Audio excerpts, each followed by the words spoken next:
पिछली क्लास में हमने पढ़ा था मौर्य साम्राज्य के बारे में। अब हम जानते हैं गुप्त साम्राज्य के बारे में। गुप्त साम्राज्य जो है ये 319 ईस्वी से 550 ईस्वी तक चला था। इसके बारे में अगर हम बात करें कि इसकी स्थापना किसने की थी, तो गुप्त जो है ये कुषाणों के सामंत थे। गुप्त वंश का संस्थापक श्रीगुप्त था। इसमें एक मुख्य शासक आता है चंद्रगुप्त फर्स्ट, जिसके बारे में ज़्यादा इंपॉर्टेंट है पढ़ना। तो चंद्रगुप्त फर्स्ट 319 ईस्वी में अपना राज्याभिषेक किया और गुप्त संवत की स्थापना की। गुप्त संवत इसी के काल से चला है, चंद्रगुप्त फर्स्ट के काल से गुप्त संवत की शुरुआत की तथा महाराजा धीराज की उपाधि इसने ली थी। इसने लिच्छवी राजकुमारी कुमार देवी से विवाह किया था। अतः इससे उत्पन्न पुत्र जो है समुद्रगुप्त, इसको लिच्छवी द्रोहित कहा गया था। तो समुद्रगुप्त ने दक्षिण भारत का अभियान किया। ये यथार्थवादी और भारत का नेपोलियन भी इसी को कहा जाता है, चंद्रगुप्त फर्स्ट को। अगला है समुद्रगुप्त। समुद्रगुप्त के नाम से उपाधियाँ कुछ थी या इसके नाम अलग अलग बुक्स में अलग अलग दिए गए हैं। जैसे किसी इतिहास की पुस्तक में लिखा गया है कि इसका नाम समरसत था, किसी में सर्वराज्योत्सव और अश्वमेघ पराक्रम और काच। समुद्रगुप्त के सिक्कों पर उसे वीणा बजाते हुए दिखाया गया है। साथ ही उसे कविराज भी कहा गया है कि वह कविराज था। और इसका काल जो है समय रहता है 325 सीडी से 375 एडी तक का। चलिए इसकी विभिन्न नीतियाँ कुछ हैं। समुद्रगुप्त सैन्य अभियान की जानकारी उसके दरबारी हरिशेन के प्रयाग प्रशस्ति इसके जो दरबारी कवि थे हरिशेन, इनकी प्रयाग प्रशस्ति है, इससे मिलते हैं इनके अभियान की जानकारी। संस्कृत भाषा में लिखा गया है यह अभिलेख, और समुद्रगुप्त के अश्वमेध यज्ञ का वर्णन नहीं है, साथ ही इसकी मृत्यु का उल्लेख भी नहीं है। समुद्रगुप्त के नए विजय अभियान के क्रम में विभिन्न राज्यों के प्रति अलग अलग नीतियाँ बनाई गई थी, जो उसे प्राचीन भारत में अनोखे साम्राज्यवादी के रूप में स्थापित करती हैं। यानी समुद्रगुप्त के जो नए विजय अभियान थे, इनके क्रम में विभिन्न राज्यों के प्रति अलग अलग नीतियाँ बनाई गई थी कि किससे किस तरह से व्यवहार करना है, और इसीलिए उसे प्राचीन में अनोखे साम्राज्यवादी के रूप में जाना जाता है, या उसे साम्राज्यवादी के रूप में पहचानते हैं। इसी के सैन्य अभियानों के कारण ही स्मिथ ने इसे भारत का नेपोलियन कहा था, किंतु समुद्रगुप्त यूरोप के नेपोलियन से इस रूप में अलग और श्रेष्ठ दिखाई देता है कि समुद्रगुप्त कभी पराजित नहीं हुआ और उसका साम्राज्यवादी विस्तार उसके राज्य के विनाश का कारण भी नहीं बना। जबकि नेपोलियन जो था, इसे साम्राज्यवादी विस्तार के क्रम में स्पेन रूस में पराजय हुई और राष्ट्रों के संघ में ने उसे अंतिम रूप से पराजित कर उसे निर्वासित कर दिया था, जो ये यूरोप का नेपोलियन था। ठीक है, विस्तार के क्रम में हुई पराजय नेपोलियन के पतन का मार्ग प्रशस्त किया था इसने।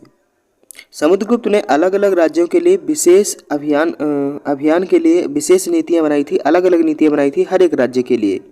तो उसमें से सबसे पहली नीति थी राज्य प्रसभोद्धरण नीति। दूसरी थी सर्व करदाना झाखंड नीति, और तीसरी थी परिचारीकृत नीति,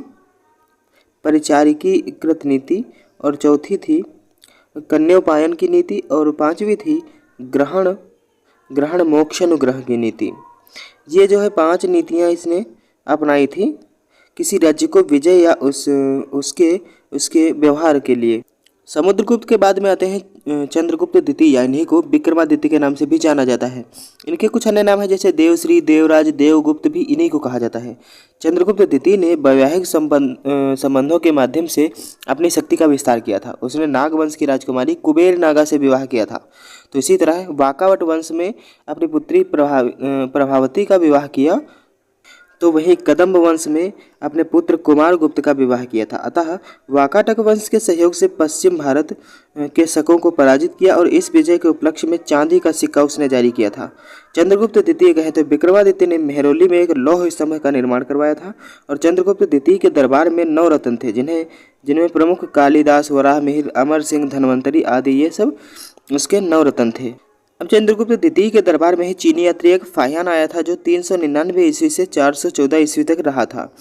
फाहियान के बारे में जानते हैं। तो फाहियान के बचपन का नाम कुंग था। इसका उद्देश्य था बौद्ध धर्म संबंधी ग्रंथों का अध्ययन करना, और फाहियान ने चीन पहुंचकर अपना विवरण इसकी एक पुस्तक थी सू क्यों की के नाम से लिखा, और किसी गुप्त शासक का नाम नहीं मिलता है इसमें। इसने अपनी बुक में लिखा है कि फाहियान ने कहा है कि मध्य देश के लोग जो थे सुखी थे, मकान का पंजीकरण नहीं होता था, दंड विधान उदार था, मृत्युदंड की सजा नहीं दी जाती थी, मांस, मदिरा, लहसुन, प्याज का उपयोग भी बिल्कुल भी नहीं होता था। फयान ने चंडालुओं का विस्तृत विवरण देते हुए कहा कि जब वे नगर में सीधे प्रवेश करते थे तो उन्हें सड़क पर एक डंडे से आवाज करते हुए चलना पड़ता था ताकि लोग मार्ग से हट जाएं और उनकी छाया से अपवित्र होने से बच जाएं। इस तरह समाज में अस्पृश्यता मौजूद थी।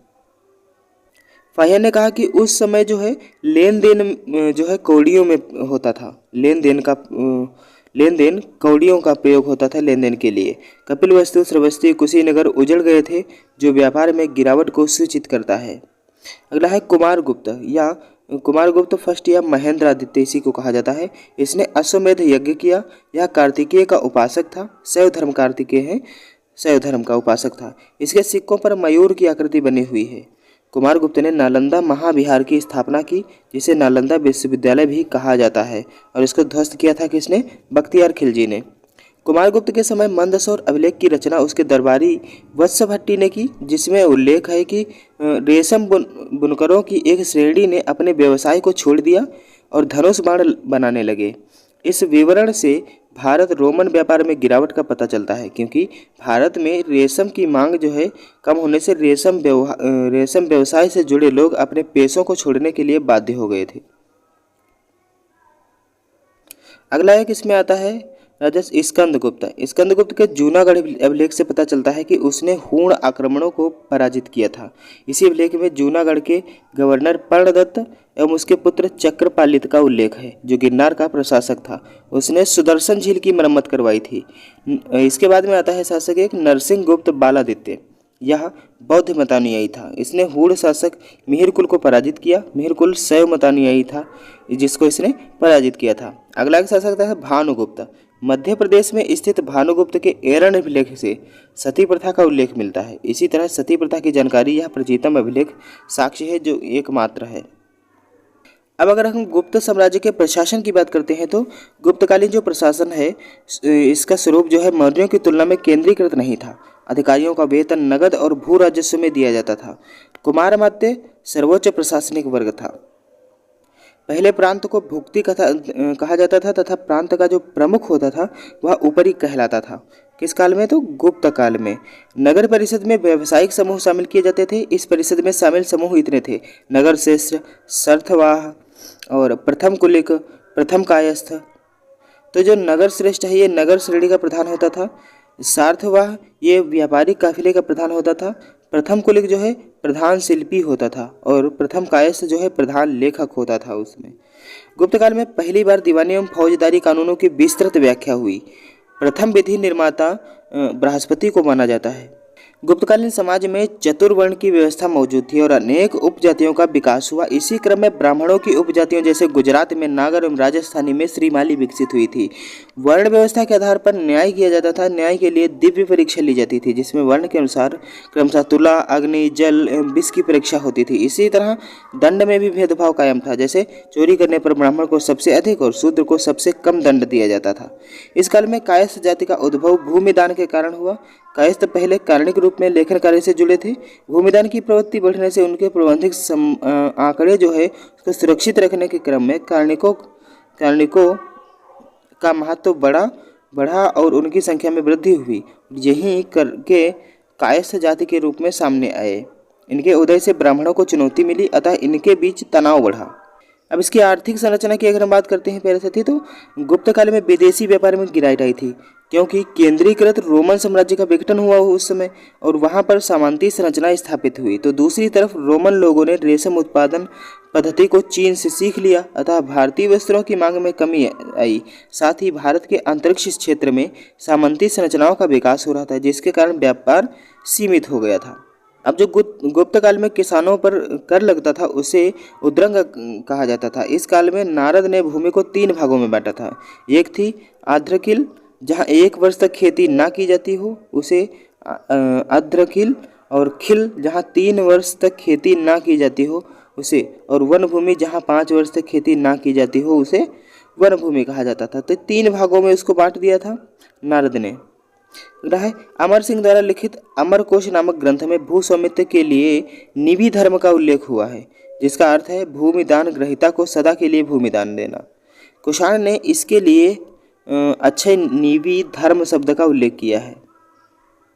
अब जो गुप्त काल है, गुप्त काल का स्वर्ण काल इसे ही कहा जाता है। गुप्तकालीन संस्कृतियाँ जो हैं, इसकी उपलब्धियाँ जो हैं, इसी को गुप्त काल का स्वर्ण काल कहा जाता है, क्योंकि इसमें साहित्यिक विकास, शैक्षणिक विकास, वैज्ञानिक विकास, दर्शन का विकास और स्थापत्य कला का विकास, चित्रकला का विकास और मूर्ति कला का विकास भी इसमें शामिल है गुप्त काल के सांस्कृतिक और उपलब्धियों के इतिहास में। गुप्त काल में भाषा एवं साहित्य का पर्याप्त विकास हुआ। संस्कृत भाषा के साहित्य का अत्यधिक विकास हुआ।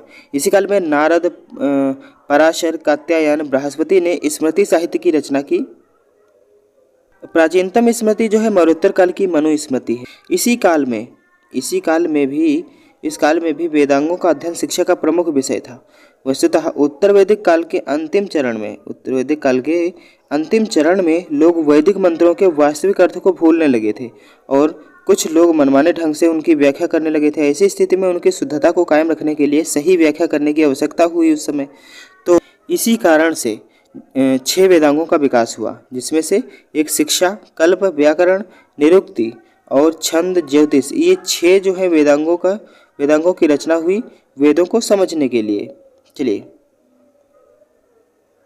कालिदास ने महाकाव्य के रूप में रघुवंश एवं कुमार संभव तथा खंड काव्य के रूप में ऋतु संहार एवं मेघदूत तथा नाटक के रूप में मालविकाग्निमित्रम, अभिज्ञान शाकुंतलम, विक्रमोर्वशीयम की रचना की है इन्होंने। गुप्त काल में वैज्ञानिक विकास भी दिखाई पड़ता है। मेहरौली में स्थापित लौह स्तंभ जो है विकसित धातु विज्ञान को प्रमाणित करता है, जो खुले आकाश में होने के बावजूद जंग रहित है। इसी तरह इस काल में आर्यभट्ट जैसे गणितज्ञ मौजूद थे, जिन्होंने गणित को ज्योतिष से अलग कर एक स्वतंत्र विषय बनाया। उन्होंने स्पष्ट किया कि पृथ्वी गोल है और अपनी धुरी पर घूमती है। इसी क्रम में उन्होंने अपनी परिधि का मान भी बताया। इसकी रचना का नाम आर्यभट्टीयम है। आर्यभट्ट ने सूर्य ग्रहण और चंद्र ग्रहण के संबंध में भी बताया है। स्पष्ट किया कि दिन और रात छोटे बड़े होते हैं। इन्होंने वर्ष के दिनों की गणना करते हुए 365.258 दिनों की गणना प्रस्तुत की, जो आज भी शुद्ध है। इसी तरह ब्रह्मगुप्त ने गुरुत्वाकर्षण का सिद्धांत दिया। उन्होंने बताया कि प्रगति के निम्न अनुसार सभी वस्तुओं को पृथ्वी अपनी ओर आकर्षित करती है, और उन्होंने धर्म सिद्धांत या खंडखाड्य नामक ग्रंथ लिखा था। इस काल में वराहमिहिर प्रमुख ज्योतिष और खगोलविद थे। उन्होंने खगोल विज्ञान की अध्ययन किया और बृहद संहिता, बृहद जातक और योग माया की रचना की थी। इस काल में नागार्जुन ने पारे की खोज की तथा इस काल में धन्वंतरी प्रमुख चिकित्सक थे, शल्य चिकित्सा के लिए जाने जाते थे। इनके शिष्य सुश्रुत एक प्रमुख चिकित्सक थे। इसी तरह वाघभट्ट भी एक चिकित्सक थे। उन्होंने अष्टांग हृदय नामक ग्रंथ की रचना की है। चिकित्सा के क्षेत्र में अगर हम बात करें तो सलिहोत्रा ने अश्व शास्त्र नामक ग्रंथ लिखा, जो घोड़े की चिकित्सा से संबंधित है। उसी तरह पालकाय हस्त आयुर्वेद की रचना की, जो हाथियों की चिकित्सा से संबंधित है। इसी तरह चिकित्सा संबंधी ग्रंथ जो है नवनीतकम, इसका भी उल्लेख मिलता है। इसी में षट दर्शन का भी उल्लेख मिलता है। इसी काल में, गुप्त काल में ही षट दर्शन 6 दर्शन है टोटल: सांख्य, योग, न्याय, वैशेषिक, मीमांसा और वेदांत। इसे वेदांत को उत्तर मीमांसा भी कहते हैं, मीमांसा को पूर्व मीमांसा। तो सबसे पहले है हमारा सांख्य दर्शन। यह द्वैतवादी दर्शन है, अर्थात पुरुष एवं प्रकृति के संयोग से सृष्टि का विकास मानता है। इसके अनुसार पुरुष अर्थात परमेश्वर निराकार एवं निर्गुण है। अतः इसका वर्णन नहीं किया जा सकता कि पुरुष जब जीवात्मा का रूप ले लेता है, तब वह जीव स्वयं को कर्मों का कर्ता मान लेता है और इस अज्ञानतावश भटकता रहता है। जबकि प्रकृति में जो परिवर्तन होते हैं, वह तो उसकी आंतरिक क्षमता को प्रकट करते हैं। इसी तरह सांख्य दर्शन में आत्मा की स्वीकृति है। इस आधार पर यह जैन दर्शन के निकट दिखाई देता है। जैन दर्शन इसी को मानता है। सांख्य दर्शन के प्रवर्तक कपिल हैं।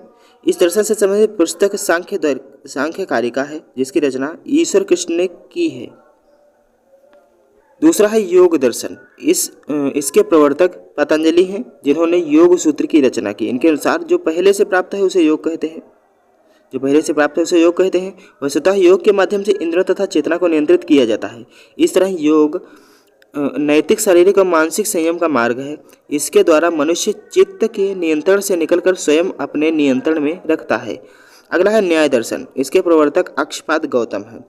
यह तर्क पर आधारित दर्शन है। ये मोक्ष के लिए अपवर्ग शब्द का उपयोग करता है। जिसका अर्थ है इंद्रियों के बंधन से आत्मा का मुक्त होना। यहाँ मोक्ष का तात्पर्य दुख के पूर्ण निरोध की अवस्था से है, यानी मोक्ष जो है उसका मतलब है दुख का पूर्णतः निरोध। अगला है वैशेषिक दर्शन। इसके प्रवर्तक जो है कणाद हैं। इसके अनुसार विश्व का निर्माण पृथ्वी, अग्नि, वायु, जल से हुआ है। दूसरा है पांचवा मीमांसा। इसके प्रवर्तक जैमिनी है। इसमें वेदों के अनुष्ठान एवं कार्यों के विशेष बल दिया गया है। यह वैदिक कर्मकांड पर बल देता है। इसके प्रमुख आचार्य साबर स्वामी हैं। अगला है उत्तर मीमांसा। इसमें ज्ञान पर विशेष बल दिया गया है। यह वेदों की ज्ञानमयी शाखा उपनिषद से संबंधित है। इसके प्रतिपादक वाद नारायण हैं, जिन्होंने ब्रह्मसूत्र की रचना की। इसके प्रमुख आचार्य गौड़पाद हैं। इस वेदांत दर्शन में आत्मा एवं ब्रह्म को ही एक मान लिया गया है। इस तरह के वेदांत की दृष्टि में केवल ब्रह्म सत्य है। इस तरह वेदांत मूलतः अद्वैतवादी दर्शन है। आगे चलकर शंकराचार्य ने इसी आधार पर अपने मत का प्रतिपादन किया। वेदांत में मुक्ति का अर्थ जीवन की समाप्ति से नहीं है, बल्कि इसका तात्पर्य है कि हम जगत के पीछे मौजूद ब्रह्म को पहचान सकें। अगर हम यहाँ की शिक्षा व्यवस्था की बात करें तो गुप्त काल में नालंदा विश्वविद्यालय की स्थापना कुमार गुप्त ने की थी। इसमें अध्ययन के लिए जावा, चीन, कोरिया आदि देशों से लोग आते थे। इस तरह यह देश विदेश के विद्यार्थियों का प्रमुख केंद्र था। यहाँ लगभग 10,000 विद्यार्थी शिक्षा प्राप्त करते थे। यहाँ के शिक्षक ज्ञान के लिए प्रसिद्ध थे और छात्रों के लिए कठोर नियम थे जिनका पालन करना आवश्यक था। यहाँ धर्म, दर्शन, चिकित्सा, गणित, नैतिक शिक्षा अन्य विषयों का अध्ययन होता था। स्नातक करने वालों को देश विदेश में सम्मान प्राप्त होता था। यहाँ के अध्यापकों में शीलभद्र, धर्मपाल, गुणमती, दिकनाक, वसुबंध, असंग आदि प्रमुख अध्यापक थे। यहाँ के हर्षवर्धन के समय शीलभद्र यहाँ के कुलपति थे, जहाँ हुएनसांग ने शिक्षा प्राप्त की थी। नालंदा विधि में शिक्षावास एवं भोजन की निःशुल्क व्यवस्था थी। शासकों एवं व्यापारियों द्वारा लिए गए दान से विश्वविद्यालय का खर्चा चलता था। यहाँ 3 बड़े पुस्तकालय रत्न सागर, रत्नोधनी और रत्नरंजक मौजूद थे। तक्षशिला विश्वविद्यालय से या इस रूप में अलग है। यहाँ एक प्रबंधन तंत्र निर्धारित पाठ्यक्रम एवं प्रवेश परीक्षा मौजूद थी, जबकि तक्षशिला अनेक शिक्षण संस्थानों का केंद्र था। इस तरह नालंदा आधुनिक विश्वविद्यालय के समान दिखाई देता है। आधुनिक जो है नालंदा के विद्यार्थियों द्वारा विश्व में भारतीय संस्कृति का प्रचार प्रसार हुआ। तिब्बत के राजा के आमंत्रण पर शांति रक्षित एवं पदम संभव जैसे विद्वान तिब्बत गए और वहाँ भारतीय धर्म संस्कृति का प्रचार किया।